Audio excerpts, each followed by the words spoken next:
पिता ने हमें कितना प्यार किया है कि हम ईश्वर की संतान कहलाते हैं और हम वास्तव में वही हैं।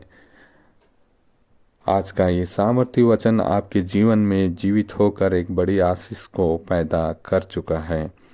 क्रिस्त में मेरे प्रियो, आप सबको जय यीशु, प्रेज द लॉर्ड। प्रतिदिन की तरह आज फिर से एक बार मैं आप सभी का स्वागत करता हूँ। विश्वास के साथ पवित्र वचनों को पूरा सुने और आशीषों को प्राप्त करें।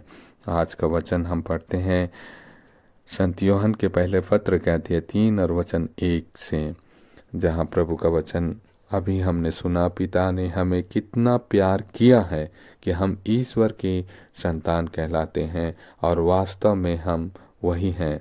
विश्वास के साथ पवित्र वचनों को पूरा सुने और आशीषों को प्राप्त करें।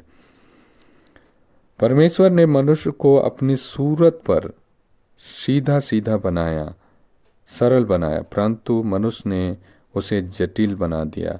उपदेशक ग्रंथ के अध्याय 7 और वचन 29, और अपने आप को बुरा और पाप से भरा हुआ मनुष्य बना लिया। फिर भी परमेश्वर का प्रेम मनुष्य के लिए बढ़कर और अधिक बड़ा और दृढ़ हो गया। परमेश्वर मनुष्य को इतना अधिक प्रेम करता है कि उसने अपना इकलौते पुत्र दे दिया कि जो कोई उस पर विश्वास करे वह नाश ना हो परंतु अनंत जीवन पाए। संत यूहन्ना के सुसमाचार अध्याय 3 और वचन 16। परमेश्वर के पुत्र के इस जन्म दिवस को क्रिसमस के रूप में मनाया जाता है। यीशु का अर्थ है उद्धार करता, क्योंकि वह अपने लोगों का उनके पापों से उद्धार करेगा। संत मत्ती के सुसमाचार अध्याय 1 और वचन 21। और नियुक्त समय पर उसने स्वयं का अपने लोगों को उनके पापों से छुड़ाने हेतु क्रूस पर जीवित बलिदान चढ़ाया। आज इसी महान बलिदान के कारण करोड़ों लोग पाप से छुटकारा पा रहे हैं। क्या यह हमारे लिए अतुलनीय उपहार नहीं है? एक नौजवान अपने बुरे मित्रों के साथ क्रिसमस मना रहा था। उन्होंने बहुत देर रात तक खाया पिया और अपने समय को गलत कार्यों में व्यतीत किया। जैसे ही दिन निकला, उसके सभी मित्र उसको छोड़कर अपने अपने घर चले गए।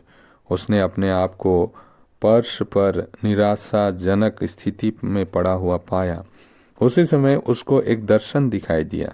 उसने देखा कि एक ओर प्रभु यीशु चरनी में एक छोटे बच्चे की तरह लेटे हैं और दूसरी ओर प्रभु यीशु क्रूस पर लटके हुए हैं। ऐसा प्रतीत होता था मानो यीशु क्रूस पर से मरते हुए उससे कह रहे हैं, बेटा, क्या तू यह उपहार नहीं चाहता? ऐसा भी प्रतीत हो रहा था मानो नया जन्मा हुआ बच्चा भी वही प्रश्न पूछ रहा है।